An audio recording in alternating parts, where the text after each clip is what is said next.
Hey everyone, welcome back to my channel. Today in this video, I will discuss with you what do you mean by audience analysis and what are the different types of audience. ये communication का topic है. इसकी जो PDF वो आपको description में मिल जाएगी, आप वहां से ले सकते हैं. तो चलिए स्टार्ट करते हैं कि ऑडियंस एनालिसिस होता क्या है. अब किसी भी कम्युनिकेशन प्रोसेस में ऑडियंस जो है वो बेस का काम करती है. बेस का काम करने का मतलब है कम्युनिकेशन प्रोसेस में क्या होता है, कोई सेंडर होता है जो क्या करता है, अपना मैसेज रिसीवर तक पहुंचाता है. तो जो रिसीवर पर्सन होता है उसे हम क्या बोलते हैं, ऑडियंस. यानी जो उस मैसेज को सुनती है. तो ऑडियंस जो होती है वो एक इंपॉर्टेंट पार्ट है कम्युनिकेशन प्रोसेस का. इफेक्टिव कम्युनिकेशन के लिए हमें ये नेसेसिटी है. हमें का मतलब है यहाँ पे सेंडर को नेसेसिटी है कि उसे अपनी ऑडियंस के बारे में पता हो.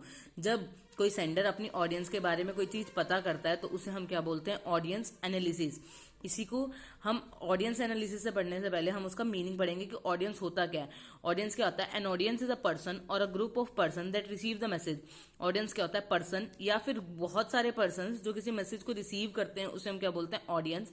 ऑडियंस को हम क्या बोलते हैं, दूसरा नाम ऑडियंस का रिसीवर है. अब जो हम मैसेज कम्युनिकेट करते हैं, चाहे वो वर्बल हो नॉन वर्बल फॉर्म में हो, तो ऑडियंस क्या कर सकते हैं, ऑडियंस क्या क्या वर्क कर सकते हैं. तो उस मैसेज को रीड करेगी या उस मैसेज को सुनेगी या उसे दोनों काम करेगी, ओरल और वर्बल, या वीडियो की फॉर्म में होगा तो उसे देखेगी. तो ऑडियंस जनरली क्या काम करती है, किसी मैसेज को रीड करती है, यानी उसे डिकोड करती है जो सेंडर ने उसे सेंड किया है. जो ये मैसेजेस होते हैं डिपेंड करते हैं कि जो मैसेज है वो उसका गोल क्या है, उसका ऑब्जेक्टिव क्या है, उसकी नीड क्या है ऑडियंस तक मैसेज पहुंचाने की. अब ऑडियंस एनालिसिस क्या होता है, ऑडियंस एनालिसिस जो है एक प्रोसेस है जिसमें जो पर्सन मैसेज को कन्वे कर रहा है, यानी जो पर्सन सेंड कर रहा है मैसेज, जिसे हम सेंडर बोलते हैं, अगर उसे अपनी ऑडियंस के बारे में जानना है तो जब वो उस ऑडियंस का एनालिसिस करता है तो उसे हम क्या बोलते हैं, audience analysis. A message can not be conveyed in an effective manner. एक मैसेज तब तक इफेक्टिवली कन्वेड नहीं करा जाएगा जब तक हमें उसकी ऑडियंस का अंडरस्टैंडिंग लेवल नहीं पता चलेगा. अगर एक सेंडर अपने मैसेज को इफेक्टिव बनाना चाहता है तो उसे ऑडियंस के बारे में जानना पड़ेगा. अब ऑडियंस के बारे में क्या क्या जान सकता है, उसकी एज जान सकता है, वो मेल है फीमेल है ये जान सकता है. ऑडियंस जो है एजुकेटेड है अनएजुकेटेड है या मॉडरेट लेवल ऑफ एजुकेशन की है तो वो जान सकता है.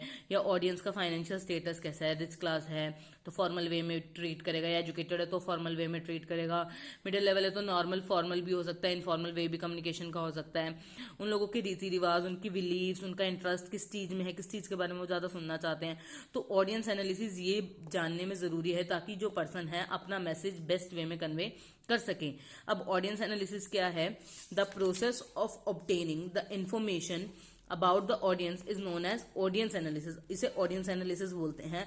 अब कुछ स्कॉलर्स ने ऑडियंस जो एनालिसिस था उस प्रोसेस को 3 डिफरेंट सेक्शंस में ऑडियंस एनालिसिस डिवाइड कर दिया. Pre communication analysis, analysis during communication and post communication analysis. Pre communication analysis का मतलब है कम्युनिकेशन से पहले का analysis. The analysis of audience before sending a message, यानी जब हम अपने सेंडर को जो मैसेज भेजना है उससे पहले जब वो कम्युनिकेशन करता है, ऑडियंस के बारे में एनालिसिस करता है कम्युनिकेट करने से पहले, तो उसे हम क्या बोलते हैं, प्री कम्युनिकेशन एनालिसिस.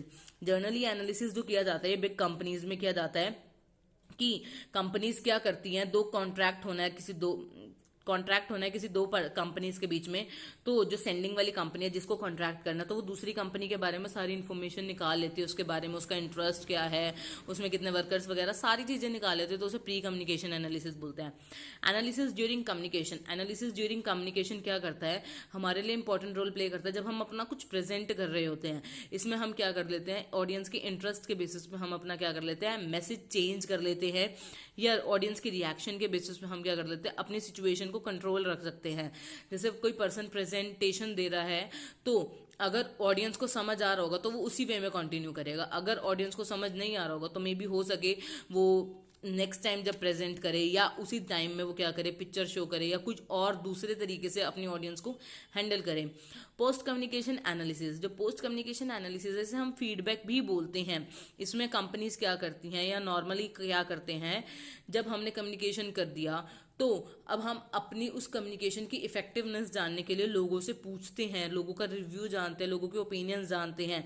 तो उसे हम क्या बोलते हैं, पोस्ट कम्युनिकेशन एनालिसिस बोलते हैं, ताकि हमें पता चल जाए कि लोगों के नीड, जो लोग हैं उन्हें हमारा कम्युनिकेशन कितने लेवल तक समझ आया है. जो सक्सेसफुल कम्युनिकेशन होता है वो डिपेंड करता है कि ऑडियंस की अंडरस्टैंडिंग कितनी हुई है. अगर ऑडियंस की अंडरस्टैंडिंग 100% है तो यानी हमारा कम्युनिकेशन बिल्कुल सही रहा है, हमने जो कम्युनिकेट किया बात वो बिल्कुल सही है। ये था ऑडियंस के बारे में और ऑडियंस एनालिसिस के बारे में। नेक्स्ट वीडियो में हम ऑडियंस के टाइप्स डिस्कस करेंगे। Stay tuned for more videos and thank you for watching.